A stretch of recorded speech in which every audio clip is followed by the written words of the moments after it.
திருச்சிற்றம்பலம். அருட்பெருஞ்சோதி அருட்பெருஞ்சோதி தனிப்பெருங்கருணை அருட்பெருஞ்சோதி. இன்றைய நாள் வைகாசி மாதம் பௌர்ணமி விசாகம். பௌர்ணமி நன்னாளிலே இந்த விழுப்புரம் மாவட்டம் கண்டாச்சிபுரம் மாவட்டம் ஒட்டம்பட்டு மலை அடிவாரத்தில் அமைந்துள்ள வள்ளல் பெருமானுடைய சன்னிதானத்திலே பௌர்ணமி பூஜை மிகவும் சீரும் சிறப்புமாக நடைபெற்று மகா தேவார்த்தனை ஏற்றப்பட்டுள்ளது. திருச்சிற்றம்பலம். அருட்பெருஞ்சோதி அருட்பெருஞ்சோதி தனிப்பெருங்கருணை அருட்பெருஞ்சோதி.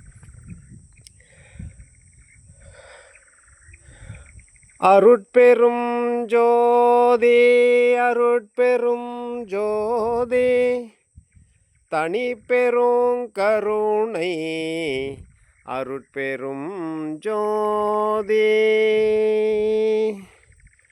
எல்லாம் செயல் கூடும் எண்ணானை அம்பலத்தே எல்லா வல்லான் தனையே ஏத்து. இந்த கொப்பரையிலே இப்படி தான் அந்த தீபம் ஏற்றப்படும். இந்த திருப்பணி நிறைவான பிற்பாடு இந்த மாதிரி இந்த கொப்பரையிலே தெய்வம் ஏற்றப்படும். இந்த தீபத்தை சுற்றி கண்ணாடி போட்டுருவாங்க. வருடத்துக்கு ஒரு முறை இந்த கொப்பரையில் எண்ணெய் ஊற்றப்படும். அது பங்குனி உத்தர நாளாக கருதப்படுகிறது. திருச்சிற்றம்பலம். அருட்பெருஞ்சோதி அருட்பெருஞ்சோதி தனிப்பெருங்கருணை